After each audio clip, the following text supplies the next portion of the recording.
மாண்புமிகு அமைச்சர் கீர்த்தனா வந்து பள்ளியில் போய் ஆய்வு செஞ்சுருக்காங்க. நாங்கள் எங்கள் குடும்ப வாட்ஸ்அப்பில் ஒரு தடவை டிஸ்கஸ் பண்ணிட்டு இருந்தோம். எங்கள் குடும்ப வாட்ஸ்அப்பில் நிறைய டீச்சர், எங்கள் உறவினர்கள் எல்லாம் டீச்சர் தான். அதில் வந்து டிஸ்கஸ் பண்ணிகிட்டு இருக்கும்போது, ஐயோ இப்போ ரமேஷ் முதல்ல போய் முறுக்கு செக் பண்ணார்ல, அப்போவே இந்த டிஸ்கஷன் ஓடினுச்சு. ஐயோ அப்போனா பள்ளிக்கூடத்துக்குலாம் வருவாங்களா அப்படின்ற ஒரு பிரச்சனை ஓடிட்டு இருந்துச்சு. அதே போல் கீர்த்தனா அவர்கள் வந்து பள்ளிக்கூடத்தில் போய் ஆய்வு செஞ்சுருக்காங்க. கட்டை விரலோ தலையோ காணிக்கையாக இன்னால் எவனும் கேட்டால் பட்டை உரியும் சுடுகாட்டில் அவன் கட்டை விரலும்.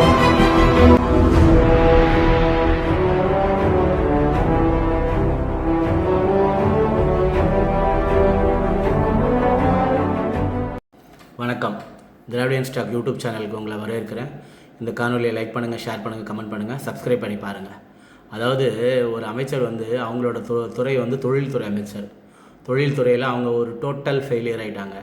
ஏற்கனவே அந்த ஆந்திராவில் இருக்கிற மினிஸ்டரே சொல்லிட்டாரு, அவங்க எங்கள் மாநிலத்துக்கு எல்லாத்தையும் அனுப்புகிறாங்க, அவங்க எங்களுக்கு ரொம்ப உதவியாக இருக்காங்கன்னு சொல்லிட்டாங்க. ஏற்கனவே ராயல் என்ஃபீல்டு போயிடுச்சு.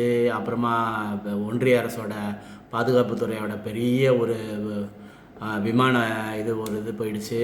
அதுக்கப்புறம் இப்போ லேட்டஸ்ட்டாக ஒரு நிறுவனம் போயிருக்கு. இது மாதிரி ஏகப்பட்ட நிறுவனங்கள் எல்லாம் ஆந்திராவுக்கு போயிடுச்சு. அதை வந்து நம்ம சொல்கிறதுக்கு முன்னாடி ஆந்திராவோட தொழில்துறை அமைச்சர் சொல்லிட்டாரு, ஏற்கனவே இருந்த அரசு இருந்தப்போ எங்களுக்கும் அவங்களுக்கும் டஃப் காம்படிஷன் இருந்து எல்லாத்தையும் அவங்க தான் இது பண்ணிட்டு இருந்தாங்க, இப்போ தான் எங்களுக்கு எல்லாமே கிடைக்கிது அப்படின்னு சொல்லி அவர் சொல்லியிருக்காரு. இப்போது இந்த தொழில்துறை முதலீடுகள்னால பணம் இழப்பு அதெல்லாம் வேறு.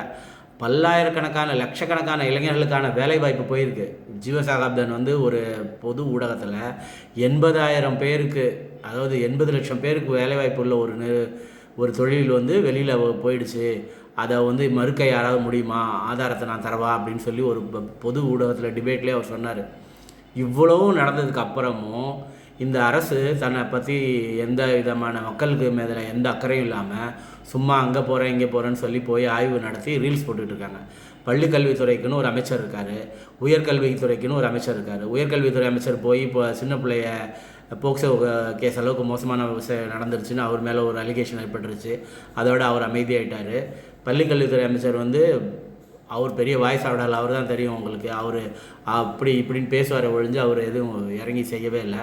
இப்போ சிபிஎஸ்சி பள்ளிகளுக்கான இதில் இப்போ திடீர்னு ஏகப்பட்ட அனுமதி கொடுத்ததில் பயங்கரமான ஊழல் நடந்திருக்குன்னு ஒரு பேச்சு வர வழங்கிட்டு இருக்கு. இப்படி இருக்கும்போது ஒரு பள்ளிக்கல்விக்கு துறைக்குன்னு ஒரு அமைச்சர் இருக்கும்போது ஒரு தொழில்துறை அமைச்சர் எதுக்கு சம்மந்தமே இல்லாமல் ஒரு பள்ளியில் போய் ஆய்வு நடத்தி அந்த மாணவியை வந்து இன்சல்ட் பண்ணுறாங்க. இந்த மாதிரியான ஒரு விஷயத்த உண்மையிலேயே கீர்த்தனா அவர்களுக்கு வந்து தைரியமும் தில்லும் திராணியும் இருந்துருந்துச்சுன்னா இவங்களால் மிகப்பெரிய ஆளுமைகள் நடத்துகிற தனியார் பள்ளிகள் இருக்குது தமிழ்நாட்டில். ஏன் விஜய பள்ளி நடத்துகிறாரு, அந்த பள்ளியில் போய் இந்த மாதிரி ஒரு ஆய்வு நடத்திட்டு ஒரு கேள்வி கேட்ட முடியுமா? அரசு பள்ளி மாணவர்னோன்னா உங்களுக்கு ஒரு இளிச்சவாயத்தனமும் ஒரு எதேச்சதிகாரம், உங்களுக்கான எதேச்சதிகாரம், அந்த மாணவர்கள் மீது ஒரு அலட்சியம் உங்களுக்கு. அந்த மாணவிகிட்ட போய் இங்கிலீஷில் பேசுகிறேன், இங்கிலீஷில் பேசுகிறேன். என்ன இங்கிலீஷில் பேசுகிறதுங்கிறது இந்த சினிமாவில் பல வருஷமாக சினிமாவில் இருக்குன்னு சில கிரிஞ்சு சீன்ஸ் வச்சுட்டே இருப்பானுங்க. என்னென்னாக்கா ஹீரோ வந்து தமிழில் பேசிட்டு இருக்கும்போது ஒரு இடத்துல வந்து வில்லனோ இல்லை எதிர்விலோ இங்கிலீஷை இதாக பேசிட்டோன்னா உடனே ஹீரோ வந்து அந்த எழுதி கொடுத்த டைலாக்கை பயங்கரமாக இங்கிலீஷில் பொழந்து கட்டிடுவார். இந்த நம்ம விஜய் கூட இதில் செய்வார், பார்த்துருப்பீங்க, துப்பாக்கி படத்தில் கிளைமேக்ஸில் வந்து ஹிந்தியில் பேசி வசதிடுவார். இது வந்து அது என்ன ஒரு பெரிய கிரெடிட், அது இன்னொரு லாங்குவேஜ் தெரிஞ்சு வச்சுருக்குங்கிறது ஒரு பெரிய கிரெடிட்டா? தாய்மொழியில் தமிழில் பதவி பிரமாணம் எடுக்காமல் தெலுங்கில் பதவி பிரமாணம் எடுத்தவங்க தானே நீங்கள். எனக்கு வந்து திரு சீமான் அவர்கள் மேலே சந்தேகம் இருக்குது. எங்கள் சோஃபா சீமான் அவர்கள் வீட்டுக்கு போயிடுச்சோம் அப்படின்னு எனக்கு ஒரு சந்தேகமாக இருக்குது. நாம் தமிழர் கட்சி தான் இந்த தமிழ் தேசிய விஷயத்தில் ரொம்ப ஸ்ட்ராங்கானவங்க. கீர்த்தனா வந்து தெலுங்கு மொழியில் பதவி பிரமாணம் எடுத்துக்கிட்டதையோ இல்லை வந்து இந்த மாதிரி வெங்கட்ரமணா டெல்லி பிரதிநிதியாக கர்நாடகாரை நியமித்ததிலோ இதிலெல்லாம் நாம் தமிழர் கட்சி எந்த கருத்துமே சொல்லாமல் இருக்குது, எந்த போராட்டமும் அறிவிக்காமல் இருக்குது, எதுவுமே செய்யாமல் இருக்குது. இந்த இப்போ வெங்கட்ரமணாவுக்கு எதிராக நடத்தின போராட்டமும் ஃபார்மலானதான். அதில் வந்து சாதாரண இடுமோன கார்த்தி அவங்க மாதிரி ஆட்கள் தான் அதில் கலந்துக்கிட்டாங்க. இது வந்து எத்தனை விதமான மோசமான ஒரு செயலை உருவாக்கும். ஒரு மாணவிய ஒரு பப்ளிக் பிளேஸில் ஒரு மீடியாவில் இதுக்கு எதுக்கு நீங்கள் ஆய்வு நடத்த போகிறதா இருந்தால் எதுக்கு மீடியா மைக்கு கேமராலாம் கூட்டிகிட்டு போகிறீங்க? நீங்கள் நீங்கள் வாத்தியாருக்கே புத்தி சொல்கிறீங்க. ஒரு ஆசிரியைக்கு 4 மாணவிகளுக்கு மத்தியில் புத்தி சொல்லிட்டீங்கன்னா அந்த ஆசிரியரை திரும்ப அந்த மாணவிகள் மதிக்குமா? உங்களுக்கு கொஞ்சமாக சைக்காலஜி தெரியுமா? பள்ளியோட சைக்காலஜியோ, ஆசிரியரோட சைக்காலஜியோ, பிள்ளைங்களோட சைக்காலஜியோ, ஹியூமன் சைக்காலஜியோ ஏதாவது தெரியுமா? 4 பேருக்கு மத்தியில் அந்த பொண்ணை அவமானப்படுத்திட்டு அந்த பொண்ணை 4 பேர் எப்படி 4 பேருக்கு மத்தியில் அந்த பொண்ணு பழகும் போகும் வரும். அதே போல் அந்த பொண்ணுங்களை வச்சுக்கிட்டு வாத்தியாருக்கு அட்வைஸ் பண்ணால் வாத்தியார் அந்த பிள்ளைங்க எப்படி மதிக்கும்? அவங்க அப்பாவோட ப்ரொஃபஷன் என்னன்னு கேட்டு அந்த பிள்ளையை அவமானப்படுத்துகிற எந்த விதமான நியாயமான செயலா இது? எனக்கு இந்த விஷயத்தில் 2 விஷயத்தை தான் நான் நினச்சேன். நான் ரொம்ப எப்பயுமே என்ன ஒரு விஷயத்தில் பொருத்தி பார்க்குறது எனக்கு உடன்பாடு கிடையாது. ஆனால் ஒரு விஷயம் இருக்குது, நான் எங்கள் அப்பாவை புரிஞ்சுக்கிட்ட இடம் ஒன்று இருக்குது. நான் ஏதாவது எங்கள் அப்பா கிட்ட சொல்கிறதுக்கு ரொம்ப பயந்துக்கிட்டு இருக்க அந்த மாதிரியான தேங்கி இந்த மாதிரி ரிலேஷன்ஷிப் இருந்த இடத்துல எங்கள் அப்பா ஒரு தடவை என்னை ஒரு போலீஸ்காரங்க வீட்டோட நாய் கடிச்சிருச்சு. நான் போய் எங்கள் அப்பா கிட்ட வந்து ரொம்ப பயந்துக்கிட்டே சொன்னேன், இந்த மாதிரி இப்போ அந்த நாய் கடிச்சிருச்சுப்பா அப்படின்னா எங்கள் அப்பா வந்து என்ன திட்டுவார் என்ன அடிப்பார், நான் பயந்துகிட்டே இருந்தேன். எங்கள் அப்பா அங்கே கட்டட வேலை நடந்துகிட்டு இருந்துச்சு எங்கள் வீட்டிலே இன்னொரு போர்ஷனில். அங்கேருந்து ஒரு கட்டை எடுத்துக்கிட்டு வேகமாக வந்தார். போய் அந்த நாயை 2 அடி அடித்தார். அந்த போலீஸ்காருக்கு 2-3 மகளுங்க இருந்தாங்க. அந்த பொண்ணுங்க வந்து தடுத்து இங்கிலீஷில் பேசுனுச்சுங்க. ஒரு கொஞ்சம் கூட யோசிக்காமல் அந்த பொண்ணுக்கு 2 போட்டார். எனக்கு வந்து எங்கள் அப்பா வந்து இப்படியெல்லாம் நடவடிக்கை எடுப்பாங்க. இந்த மாதிரி ஒரு மாணவியை அவமானப்படுத்தின இடத்துல எங்கள் அப்பா மாதிரி ஆளாக இருந்திருந்தா என்ன நடவடிக்கை எடுத்திருப்பாங்க நான் நினச்சி பார்க்குறேன். இது வந்து வன்மத்துலேயோ இதுலேயோ சொல்கிறேன், வேதனையோட வெளிப்பாட்டில் சொல்கிறேன். ஒரு மாணவியை இந்த மாதிரி பப்ளிக் பிளேஸில் அவமானப்படுத்துறதுக்கான ரைட்ஸ் உங்களுக்கு யார் கொடுத்தா?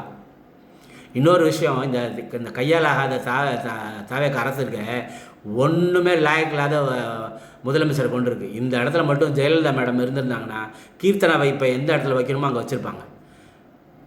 கீர்த்தனா மேடமோட நிலைமை என்ன ஆயிருக்குன்னு எல்லாருக்கும் இப்போ அதிமுககாரவங்களில் யார்கிட்டையாவது ஒருத்தர கேளுங்க. இந்த மாதிரி ஆட்சியில் தலைமையில் வந்து அம்மா ஜெயலலிதா அம்மா இருக்கும்போது ஒரு மந்திரி போய் இந்த மாதிரி ஒரு பள்ளிக்கூடத்தில் ஆய்வு பண்ணி ஒரு மாணவியையும் டீச்சரையும் கண்டிச்சிட்டாங்கங்கிற ஒரு விஷயம் மட்டும் வெளியில் தெரிஞ்சால் அமைச்சர் கீர்த்தனாவோட நிலைமை என்ன ஆயிருக்குங்கிறத ஜெயலலிதா மேடம் இருந்திருந்தால் என்ன ஆயிருக்குன்னு அதிமுக காரன்ட்ட கேளுங்க. தாவைக்கல இப்போ தான் ஆதவ் சொல்லிட்டாரு 90% அதிமுக வைக்கிறாங்க இங்கே தான் இருக்காங்க. அந்த அதிமுக காரங்களே கேளுங்க இந்த இடத்துல அம்மா இருந்திருந்தா என்ன செஞ்சுருப்பாங்கன்னு. ஆனால் இந்த தாவேக அரசு தலைவர் இருக்கார், அவர் பொண்ணுங்களை கலாட்டா பண்ணி பாலியல் தொல்லை பண்ணவனையும் கேட்க மாட்டேங்கிறாரு, கஞ்சா கடத்துறவனையும் கேட்க மாட்டேங்கிறாரு, போதை மருந்து இப்போ காட்டில் வச்சு கலந்துக்கிறவனையும் கேட்க மாட்டேங்கிறாரு, மந்திரியே கேட்க மாட்டேங்கிறாரு, எம்எல்ஏ கேட்க மாட்டேங்கிறாரு, எதையுமே கேட்க மாட்டேங்கிறாரு.